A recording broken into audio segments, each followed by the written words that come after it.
వ్రతశాల ఇది నా యేసు నివసించశాల. ఆమోసు గ్రంథం 9వ అధ్యాయం 11వ వచనం. పడిపోయిన దావీదు గుడారమును ఆ దినమున నేను లేవనెత్తి దాని గోడను బాగుచేసి దాని పోయిన చోట్లను బాగుచేసి ఎదోము శేషమును నా నామం ధరించిన అన్యజనులందరినీ నా జనులు స్వతంత్రించుకొనున్నట్లు పూర్వపు రీతిగా దానిని మరలా కట్టుదును. దేవుడి శ్రేష్టమైన మాటలు దీవించి ఆశీర్వదించునుగాక. దేవుడు పడిపోయిన వ్యక్తిని లేపి అని వ్రాయబడింది. ఎవరు పడిపోతూ ఉంటారు చెప్పండి? రోగంతో ఉన్నవారైతే పడిపోతారు, తిరుగుతుంటేనే పడిపోతారు, కూర్చొనే పడిపోతారు, పడుకొనే పడిపోతారు, పని చేస్తూ పడిపోతారు. ఎన్నో రకాలుగా వారు పడిపోతూ ఉంటారు. అయితే దేవుడు అంటూ ఉన్నాడు ఇక్కడ, పడిపోయిన వ్యక్తిని లేపి, పడిపోయినటువంటి గుడారాలను లేపి దేవుడు ఏం చేస్తాడంట? తిరిగి కడతానని.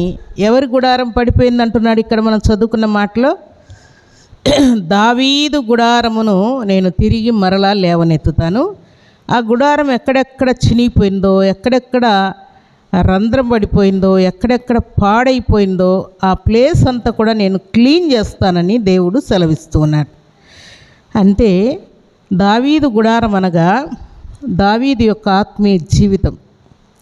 దావీదు పాపం చేసి ఏ పరిస్థితుల్లో పడిపోయాడో, ఎక్కడెక్కడ దేవునికి అవమానం తెచ్చాడో, ఏ ఏ విషయాల్లో కృంగిపోయాడో, అలసిపోయాడో, వెనకంజ వేశాడో, అపవాదిని సంతోషపెట్టి దేవునికి అవమానం తెచ్చాడో, ఆ పరిస్థితులన్నిటిలో నుండి నేను దావీదును ఆయన గుడారమును లేవనెత్తుతానని దేవుడు తెలియజేస్తున్నాడు. ఈ సందర్భంలో భక్తులైనటువంటి దావీదే కాదు ప్రియులారా, మన జీవితాల్లో కూడా అనేక మార్లు మనం పడిపోయినటువంటి వ్యక్తులుగా దేవునికి కనబడుతూ ఉంటాం, కృంగిపోయినటువంటి వ్యక్తులుగా కనబడుతూ ఉంటాం. అలాగే అలసిపోయినటువంటి వ్యక్తులుగా, భంగమైపోయినటువంటి వ్యక్తులముగా మనం కనబడుతూ ఉంటాం. మన వ్యక్తిగత జీవితమే కాదు, మన కుటుంబము, మన సంఘం కూడా అలాగూ పడిపోయినట్లుగా దేవునికి కనబడినప్పుడు దేవుడు ఆ సంఘాన్ని, ఆ కుటుంబాన్ని, ఆ వ్యక్తిని ఆయన కొరకు లేపి నిలబెట్టి ఎలాంటి బలం కావాలో, ఎలాంటి ధైర్యం కావాలో, ఎలాంటి ప్రేమ కావాలో, ఎలాంటి విశ్వాసం కావాలో వాటన్నిటిని నింపి దేవుడు తన ప్రియబిడ్డలను నిలబెడతానని దేవుడు సెలవిస్తూ ఉన్నాడు. దేవుని సన్నిధిలో చేరినటువంటి దేవుని బిడ్డలమైన మన జీవితాల్లో అసలు మనం పడిపోయామన్న సంగతన్నా మనం గుర్తుపట్టాలి కదా.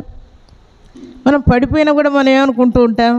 ఏం పర్వాలేదు, నేను జాగ్రత్తగా నిలబడే ఉన్నానని మనం అనుకుంటూ ఉంటాం.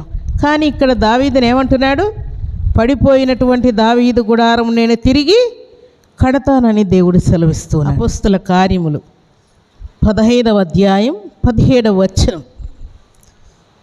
పడిపోయిన దావీదు గుడారమును తిరిగి కట్టెదను, దాని పాడైన వాటిని తిరిగి కట్టి దాన్ని నిలబెట్టెదనని అనాది కాలం నుండి ఈ సంగతులను తెలియపరిచిన ప్రభువు సెలవిస్తూ ఉన్నాడు. దావీదు గుడారమును కడతాను, లేపుతాను, కడతాను, లేపుతానని సెలవిస్తున్నటువంటి దేవుడు దేవుని సన్నిధిలో చేరినటువంటి మన జీవితాలను కూడా తిరిగి కడతాను. వ్యక్తిగత జీవితాన్ని, కుటుంబ జీవితాన్ని, సంఘ జీవితాన్ని కట్టి నేనేంటో రుజువు చేస్తానని దేవుడు మాట్లాడుతూ ఉన్నాడు. దేవుని సన్నిధిలో చేరినటువంటి దేవుని బిడ్డలమైన మనం పడిపోయినప్పుడు మనకు జరిగేటువంటి కార్యాలు ఏంటంటే అవమానాన్ని అనుభవిస్తూ ఉంటాం. ఏదైనా మనకు శోధన వచ్చినప్పుడు చాలా అవమానాన్ని అనుభవిస్తూ ఉంటాం. తర్వాత దరిద్రత అనుభవిస్తూ ఉంటాం. రోగాలన్నీ మనల్ని చుట్టుకొని ఉన్నట్టుగా కనబడుతూ ఉంటాయి.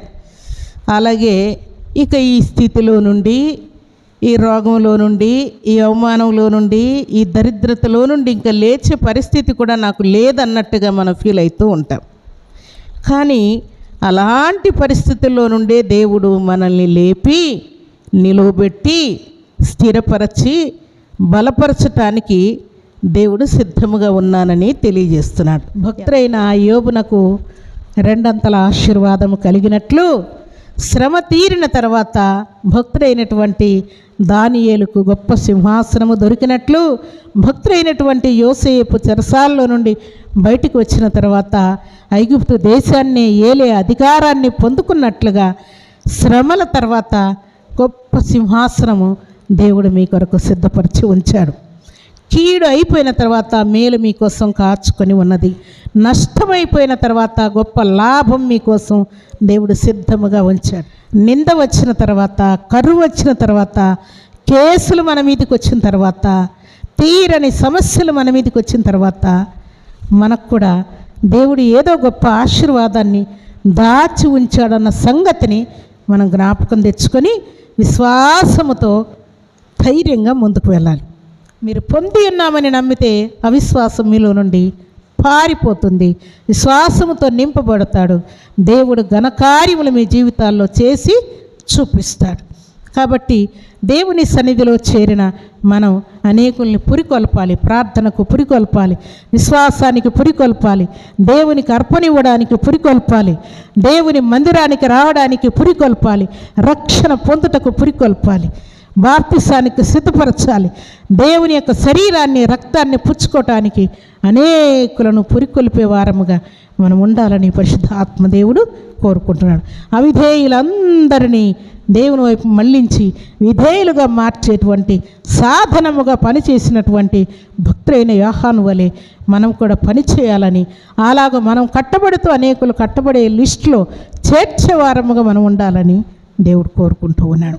మీరందరూ కూడా అట్టి విశ్వాసంతో సాగిపోతూ దేవుని సన్నిధిలో సాక్ష్యం పలకడానికి తీర్మానం చేసుకొని దేవుడు మిమ్మల్ని గెలిపించబోతూ ఉన్నాడు.